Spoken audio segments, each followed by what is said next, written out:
Thank you, Mr. Chairman. Dr. Shern, it's good to see you again. Thank you for being so willing to meet with me and for coming to Minnesota and a number of times and meeting with our medical device industry there. You and I share the goal of patient safety, and as you acknowledge in your testimony as a director of the office that approves medical devices at the FDA, your job is to make sure that patients are safe. As you also acknowledged in your testimony, part of patient safety is getting treatments to patients who need them in a timely manner. If a patient with a disease or a condition cannot get a device that would help them stay healthier or even alive, we are failing at keeping that patient safe.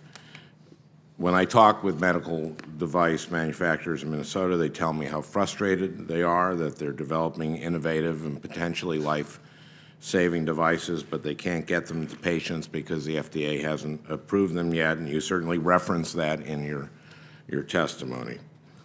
I know that you've been working with Minnesota's Life Science Alley, which just so happens to be the largest life sciences trade association in the country, on an initiative to develop a regulatory science initiative. And I want to thank you again for reaching out to Minnesota's biotech industry to work together on this. And I hope that initiatives like this one will lead to a real change in the way that you and the industry communicate. Can you update me on the status of that partnership and what are your next steps? Excuse me, before you answer, Dr. Stern, I just want to note that the vote has started at 11:16. It's my intention that after we finish with Senator Franken's round, that we will recess, and then we'll come back and start the second panel. We have been working with Life Science Alley to start to identify the specific projects that we would begin to work on together as first steps, and we've actually gotten it to a short list, and our goal is in the coming weeks to finalize on a set of activities that we'll be doing jointly together, and that will include on the research side, it will include on the education side as well. Okay. Dr. Shern, my bill, the Patient Access to Medical Innovation Act, will help get treatment to patients who need them. As you know, my bill has two provisions.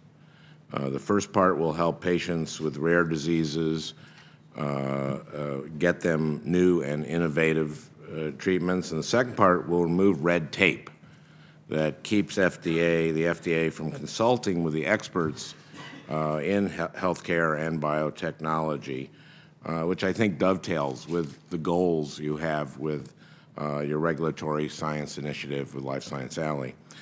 I'm happy to say that both of these provisions have been included in the bipartisan Health Committee consensus draft legislation that will be attached to the user fee legislation later this year. As director of the office that reviews devices, do you believe that the added flexibility that my bill gives you to consult with experts will help you get safe devices to the market faster? And how do you think this flexibility would help you, if that's the case? I do think this is helpful. This will allow us to more quickly and with broader scope include critical experts in our pool of special government employees who can be on our advisory committees and provide us with advice and recommendations. So that is very important to us. And my other provision will reward innovators who develop devices to treat rare conditions. Senator Whitehouse talked about the importance of pharmaceuticals for that. Do you believe that my bill will help patients with rare diseases, and how will it help patients, do you think?